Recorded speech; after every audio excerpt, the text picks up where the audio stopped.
नमस्कार, आप देख रहे हैं चाणक्य न्यूज और मैं हूं आपके साथ मानवी ठाकुर। आज की कुछ खास खबरें। बांधकाम कामगार योजना दलालांच्या ताब्यात। ग्रामीण भागातील खरे कष्टकरी बांधकाम कामगार आज शासनाच्या बांधकाम कामगार कल्याणकारी योजनांपासून वंचित राहत असल्याचे धक्कादायक वास्तव्य समोर येत आहे। गावागावात रोजंदारीवर छोटे मोठे बांधकाम काम करणारे मजूर हे प्रामुख्याने स्थानिक ठेकेदार, मिस्त्री किंवा घरमालकांकडे काम करतात। मात्र या ठेकेदारांकडे कोणताही अधिकृत लायसन्स किंवा परवाना नसल्याने कामगारांना योजनेच्या लाभासाठी मोठा अडथळा निर्माण झाला आहे।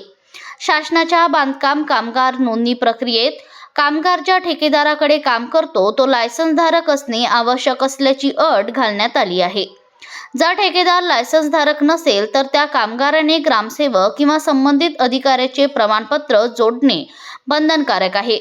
मात्र प्रत्यक्षात ग्रामसेवकांकडे गेल्यानंतर याबाबत आम्हाला कोणतेही लेखी आदेश मिळालेले नाहीत, त्यामुळे प्रमाणपत्र देता येणार नाही असे सांगत कामगारांना परत पाठवले जाते। या प्रक्रियेमुळे ग्रामीण भागातील गरीब कष्टाळू मजूर अक्षरशः अडकून पडला आहे। एकीकडे काम न केल्यास कुटुंबाची उपासमार तर दुसरीकडे कागदपत्रांच्या अटींमुळे शासनाच्या योजनांचा लाभ न मिळण्याची परिस्थिती निर्माण झाली आहे। परिणामी अनेक कामगार बांधकाम कामगार कल्याण मंडळाच्या योजनांपासून पूर्णतः वंचित राहिले आहेत। याच परिस्थितीचा फायदा घेत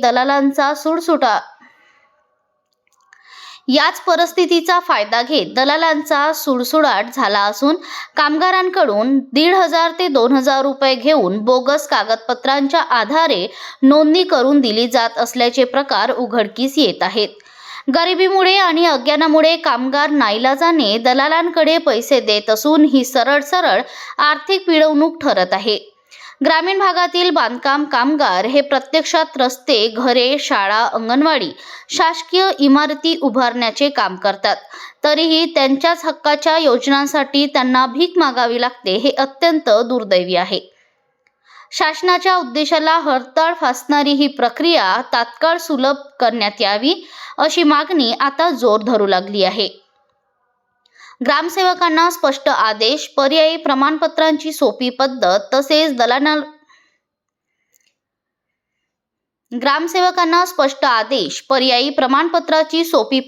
तसेच दलालांवर कडक कारवाई करण्यात यावी, अन्यथा श्रमिकांसाठी असलेल्या योजना केवळ कागदावरच राहतील अशी तीव्र भावना ग्रामीण भागातील कामगारांमध्ये व्यक्त होत आहे।